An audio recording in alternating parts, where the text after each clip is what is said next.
RBI अब check clear करने के सिस्टम को चेंज करने जा रही है। वर्तमान में आरबीआई द्वारा जितने भी चेक है वो बैचेज में क्लियर किए जाते हैं, लेकिन अब आरबीआई जो है उसको कंटिन्यूअस क्लियर करने के लिए आगे बढ़ रही है। मतलब कि अभी के टाइम पर जो चेक है वो 2 दिन का समय लेती है क्लियर होने में, यानी आरबीआई द्वारा T+1 डे का जो बेसिस पे चेक को क्लियर किया जाता है, यानी जिस दिन चेक डिपोजिट हो रहा है उसके अलावा एक दिन और लगता है चेक को क्लियर होने में। सबसे पहले समझते हैं कि आखिर चेक क्लियर होता कैसे है। मान लेते हैं एक श्याम नाम का आदमी है, उसने 1 लाख का चेक जो है वो रोहित नाम के आदमी को दिया है, और मान लेते हैं कि श्याम का अकाउंट जो है वो स्टेट बैंक ऑफ इंडिया में है, वहीं रोहित का अकाउंट जो है वो पंजाब नेशनल बैंक में है। तो जब रोहित को श्याम से 1 लाख का चेक मिलेगा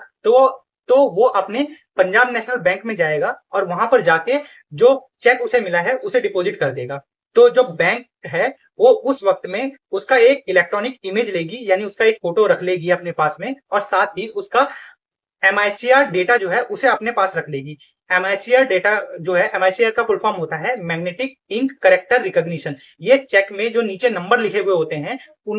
उसमें एक नंबर होता है बीच वाला, उसको कहा जाता है। उस नंबर को अपने पास रख लेगी और साथ ही इसका जो इमेज है वो क्लियरिंग हाउस को भेज देगी। क्लियरिंग हाउस जो होता है वो आरबीआई द्वारा मैनेज किया जाता है, या फिर आरबीआई जिसे ऑथराइज करे उसके द्वारा मैनेज किया जाता है, और वो उस चेक को पूरा वेरीफाई करते हैं, उसके सारे डिटेल को वेरीफाई करते हैं, और जिस अकाउंट होल्डर द्वारा जिस बैंक में उसका अकाउंट है उस बैंक में उस चेक को भेज दिया जाता है, ताकि वो बैंक जो है वेरीफाई कर सके कि जो चेक इशू किया गया है वो डेटा सारा सही है या नहीं है।